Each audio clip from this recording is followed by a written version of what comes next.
and good afternoon, everybody. Thank you for taking the time to join us today. Just to recap, for those of you that I haven't had the pleasure of meeting before, my name is Katie Vi. I'm one of the directors of a company called Better with Money. We're always thrilled to be able to deliver these financial education workshops on behalf of the ICE Benevolent Fund, but also the support network. So thank you so much for taking the time to join us today. Now, it's important to note that Better with Money is not connected to sort of any other providers. We have no products to sell you. Everything I run through today is purely in a non-advised capacity, just to help you to build some of your financial resilience, ease any kind of financial stress or anxiety that you may be feeling currently, but obviously to support, build upon your knowledge of the ways in which you can cope with a loss of income should that situation occur. Also, you know, if I mention any companies or websites along the way, it's purely because we just believe that they offer a good, valuable area of support and resource, and certainly not because we have any financial incentive to do so. So just to put today's session really into context, sort of being unable to work or having to sort of work reduced hours because of sickness or disability sort of can be an incredibly stressful and worrying time, and sort of trying to navigate your way through the raft of information that's available online as well to determine what support you might be entitled to can only amplify those feelings further.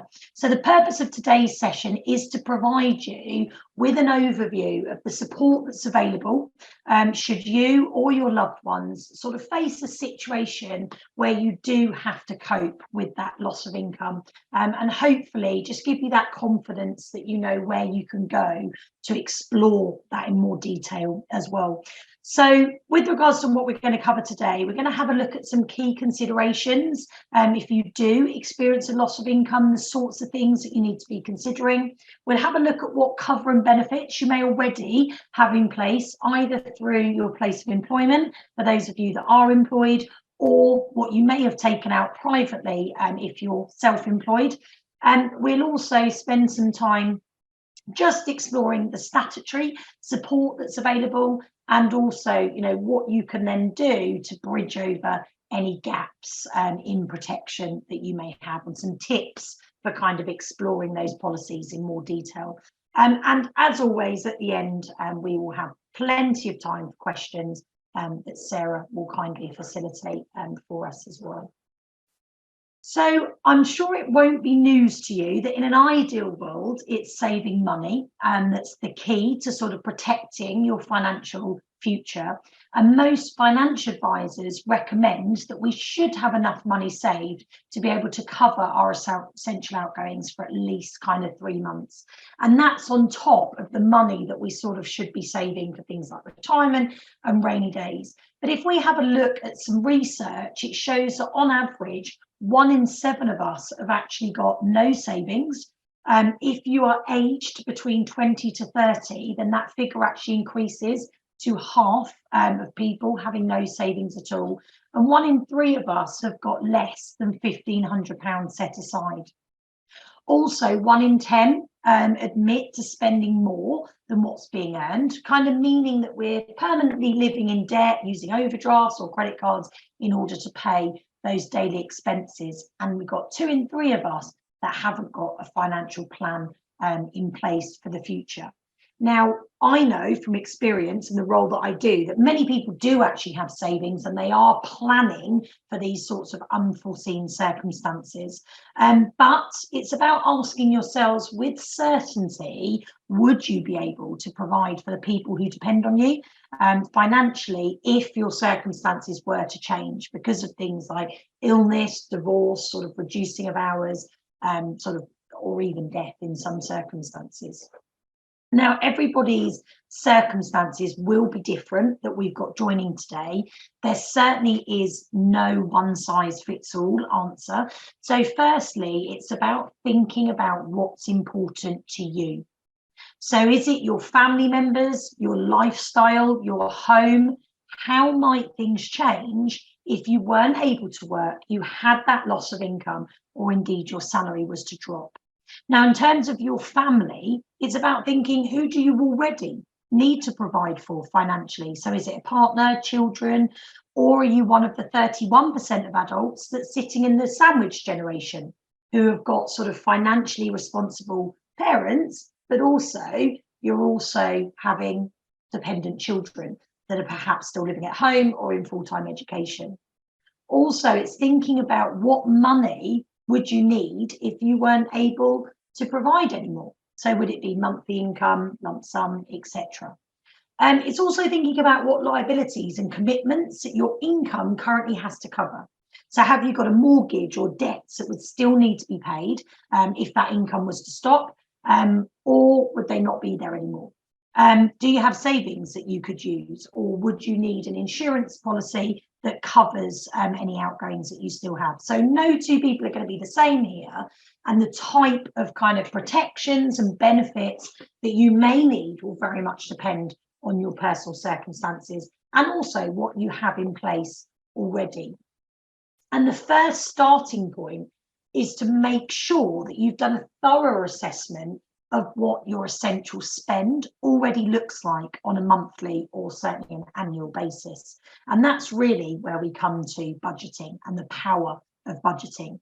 And my sort of guidance really around this is, when you're completing a budget planner, it is about using a full month's bank statement, going through it line by line. So going a little bit old school here with the highlighter pen, highlighting each entry that's showing on that bank statement, and then lifting and dropping that information into the budget planner, because it will enable you to firstly understand what your true cost of living is per household, but also it will also help you to categorize what your essential spend is.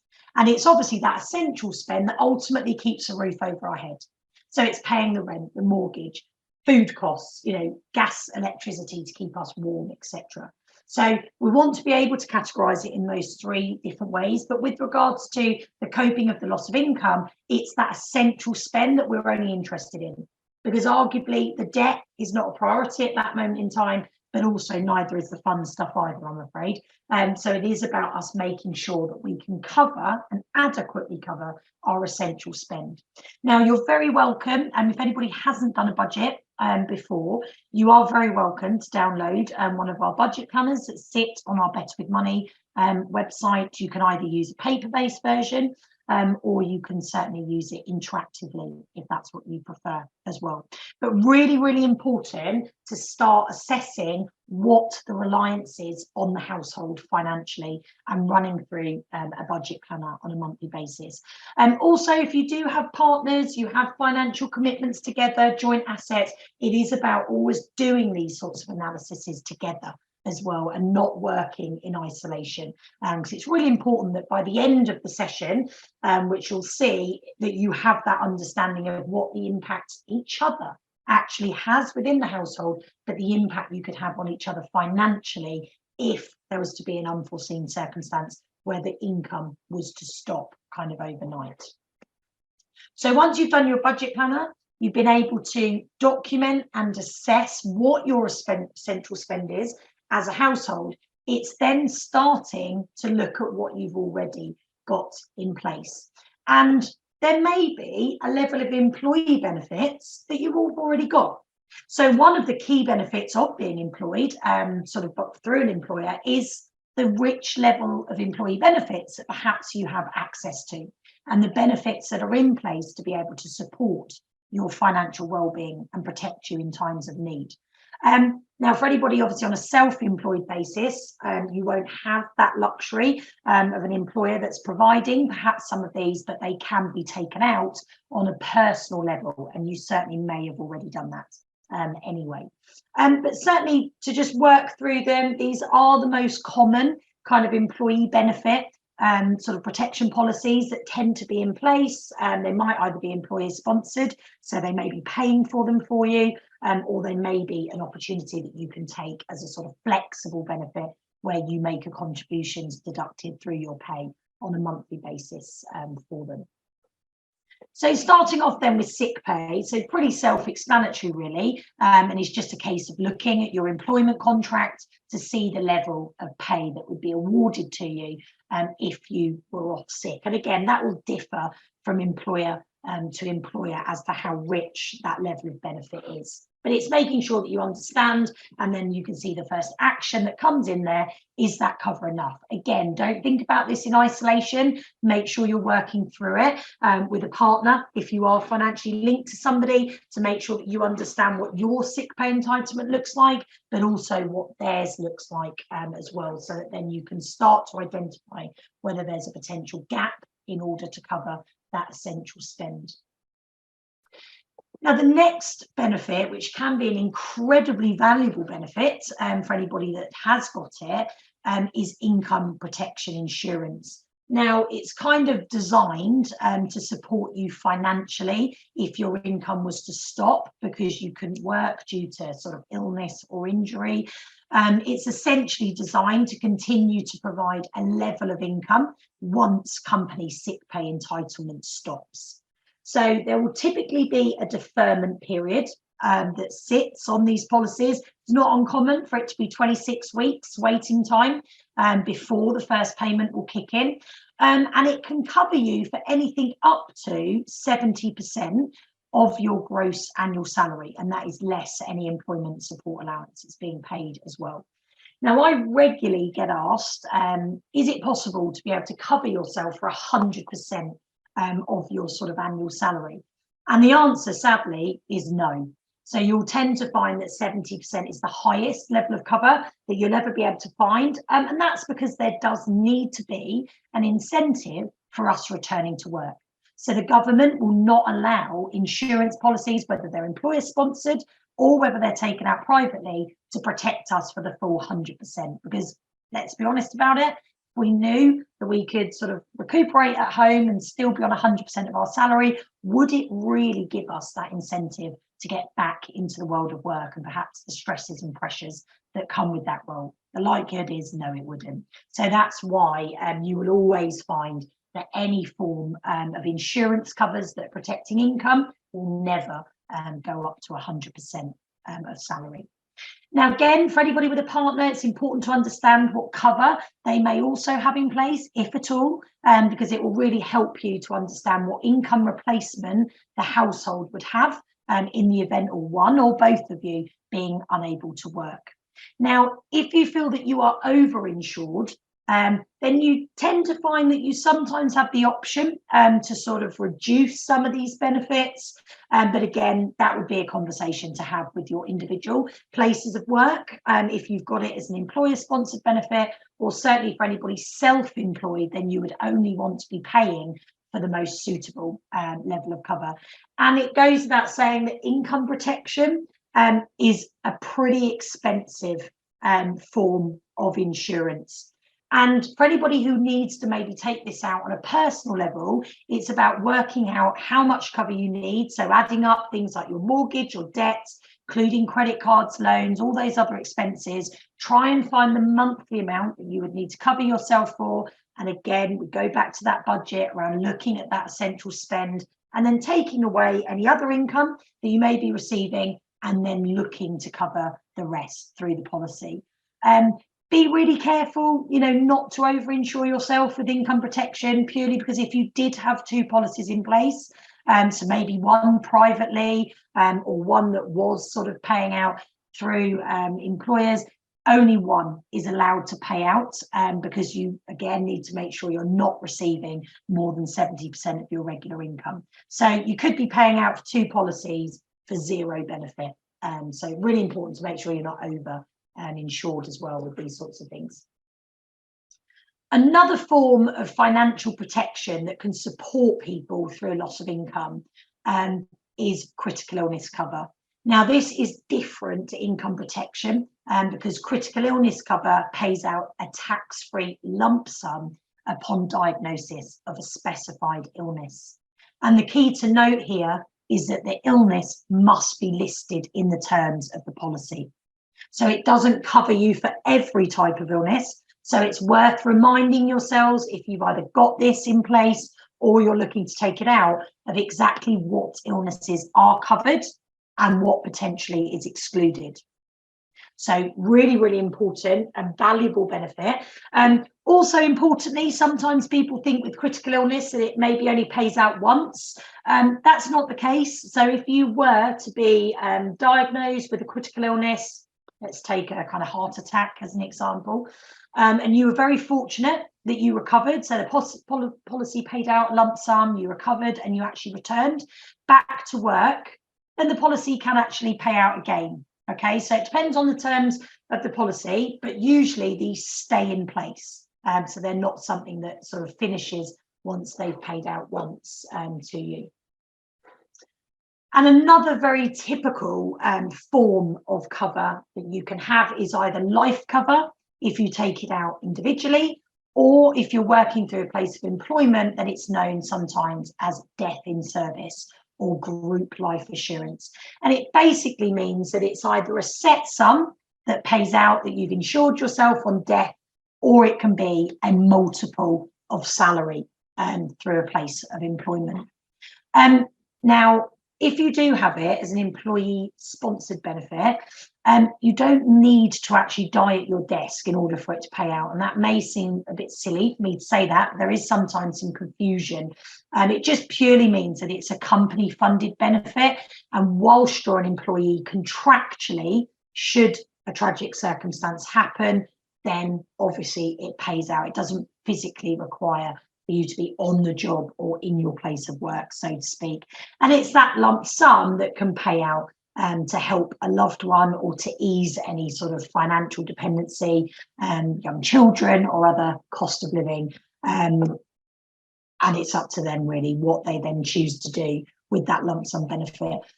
Typically, if it is a death in service benefit, then it's tax-free as well, because there is a nomination, a beneficiary form that gets completed, and that's your opportunity to dictate who you would like that money to be paid out to in the event of your death, tax-free. So I put a little action at the bottom there, but if anybody is joining the session today and you are employed and you do have this through your place of employment, please make sure that you keep these nomination beneficiary forms up to date, so that your employer knows who to make that payment to.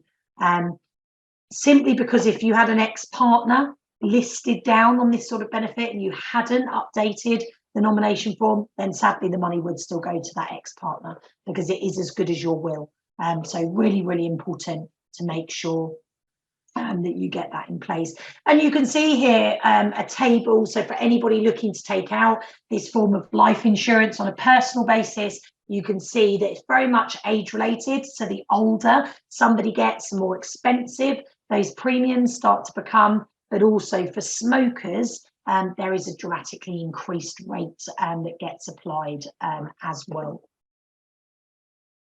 Now, once we're clear on what support we can kind of get through our place of employment, if we were to incur that loss of income, or we are going to take something out on a private basis, it's also really important to explore our entitlement to statutory benefits. And also, you've got things such as sickness and disability benefits that are provided, by the government. And for many of them, we accrue that entitlement to them through paying our national insurance. So there's a wide range of either benefits, tax credits, direct payments, grants, sort of various concessions that are available, and I've listed them on the slide here. But also, it's really important to know that this can be a moving landscape as well. Certainly at the moment, we do have a new Prime Minister in place.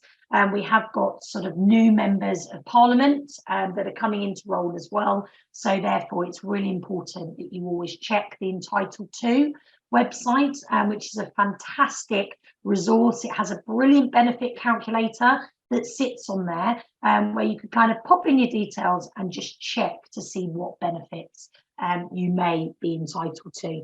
And obviously the most common ones that we've got listed there, things like universal credit, which is a means tested benefit to support you if you're on a low income, or you've got the kind of employee employment and support allowance, which is a benefit for anybody who's got limited capacity to work as a result of kind of illness or disability, as well. And also, you know, from a kind of, some people may remember it as sort of job seekers allowance, and obviously a lot of that has now been superseded by universal credit. So universal credit essentially has replaced kind of 6 existing means tested benefits, so which we call kind of legacy benefits, and they were things like income-based job seekers allowance, income related employment and support allowance, income support, working tax credit, child tax credit, and housing benefit. So they've all kind of been wrapped up into the new style universal credit payment as well. But Entitled To website is a brilliant area for you to have a look at. And also, you know, you've got citizens advice as well that can always support you with, you know, what benefits you may be entitled to and how that eligibility looks as well. Once you sort of know what benefits you've got access to be able to support you and certainly can protect your family as well financially, it's then about adding those to any insurance policies that you also may have taken out personally for yourself. And it's really important to build yourself a financial fact sheet of all of the protection that you have got in place and when it will pay out.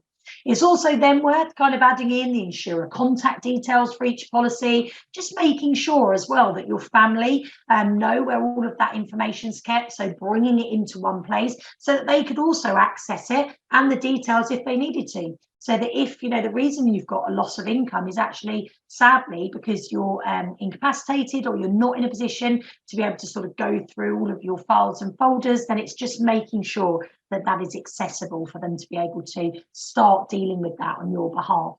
And then also it's about comparing that to what you feel your dependents will need if you've got no income or you weren't around. So that lets you identify what those gaps may be that you need to fill using either the different protection insurances that we've been through or further life cover, income protection, critical illness policies. And, you know, just to sort of dispel any myths out there, when I speak to people kind of about protection insurance, sometimes it is met with cynicism for a few reasons. So I thought it just might be useful as well to go through some of the common myths that are out there. So one being protection policies rarely pay out. Well, in reality, over 97% of protection insurances are paid out. If we look back at some data that we've got from 2019, then actually more than 13 million a day was actually paid to policyholders. Now, the most common reasons why insurance claims are declined is actually due to non-disclosure of information by the customer. So things like declaring existing medical conditions. So if in doubt, always tell the insurer. So especially with things that are going to protect your income and your life, there's absolutely no point not declaring key fundamental bits of information, because it's kind of pointless paying a monthly premium if the result is going to be that it's not going to pay out because of non-disclosure. We were better fully disclosing and making sure we were paying the right premium from the start, so that then we're confident that that policy is always going to pay out in times of need. One of the other myths I sometimes hear is, you know, I won't need the insurance. Nothing will happen to me. Well, unfortunately, if we look at the pie chart that's on the right-hand side, you can see that most critical illness claims are between the ages of 40 to 64, with 45 to 49-year-olds claiming the most. And every year we've got nearly 1 million workers in the UK that unexpectedly find themselves unable to work because of illness or injury, and state benefits are highly unlikely to sort of cover perhaps all the outgoings we've got, and we know that no form of cover is going to be able to fully cover anyway the salary that we've been used to earning. And then thirdly, we've got I can't afford it. Now, protection insurance, particularly things like life insurance, is generally cheaper than most people think. And obviously, we saw some examples on the slides as we made our way through. And again, it's just about prioritising as well. Sometimes it's not uncommon for us to have our radiators covered, our boiler covered, you know, our pets covered. mobile phones, and really we're not covering our own income. So it's about reprioritising and making sure that we understand how important our income is and everything that it needs to cover, and making sure that in the event of that stopping, we are confident that we've got the right levels of support in place first before we then look to cover other areas. And it's always worth weighing up the cost of insurance policies against the sort of potential benefits, because peace of mind and financial security for you and your family sort of can be invaluable when we know that we've got that right. And I've just put some protection insurance tips up here as well, just so that you know where you can go for further information, sort of ensuring top tips around making sure you get the right policy for yourselves, making sure you adequately cover. So again, it comes back to that budget planner, but really making this work in line with your own household and the commitments financially that you've got, making sure you keep policies up to date as well. Sometimes we take these policies out and we never review them. So making sure they are in line with our current sort of requirements as well, but also shopping around. There can be big differences from one provider to another. And lastly, I put up the details as well, the ICE Benevolent Fund and the Support Network, who have very kindly sponsored the webinar today. But also, you know, making sure that you understand the invaluable support as well that they can provide for you financially, you know, emotionally. They're there to support you and your families in times of need. So please do reach out to them on the contact details that you have there as well. And I'm very, very conscious of time. So I just want to make sure we have plenty of time to answer any questions that you may have.